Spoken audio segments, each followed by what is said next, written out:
Azərbaycanda çox təəssüflə deyirəm ki, vəziyyət gündən-günə ağırlaşır. Hər sahədə çatılar yaranır və bunun səbəbi yanlış idarəçilik və məsuliyyətsizlikdir. Təhsil çökür.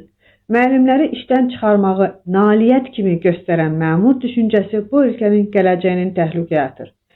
Müəllim dəyərsizləşən yerdə gələcəkdən danışmaq mümkün deyil. Müəllim işsizlik qorxusu ilə yaşamalıdırsa, sabah kim bu ölkənin evladlarına yol göstərəcək?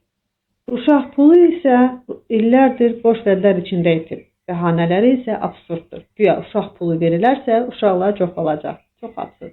Bu yanaşma xalqa bir mənalı olaraq hörmətsizlikdir. Dünyada normal dövlətlər uşaq üçün pul xərcləməkdən çəkinmir.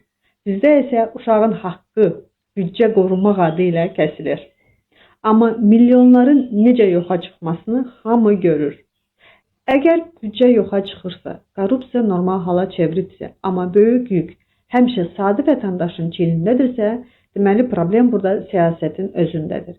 İnkişaf müəllimi qorumaqla, uşağın haqqını verməklə və sosial ədaləti bərpa etməklə başlayır. Bu qədər ixtisar, bu qədər qənaət hara gedir? Niyə xalq kasıblaşır, amma vəzifə sahibləri varlanır? Niyə hər dəfə haqqı yeyilən sadə vətəndaşdır? Heç kim möcüzə tələb etmir. Sadəcə xalqa məxsus olan vəsaitin xalqa xərclənməsini tələb edir. Uşağın haqqı uşağı qayıtsın. Müəllimin zəhməti qiymətləndirilsin. Xalqın çiyninə qoyun, süni yük dayansın. Bu qədər sadə.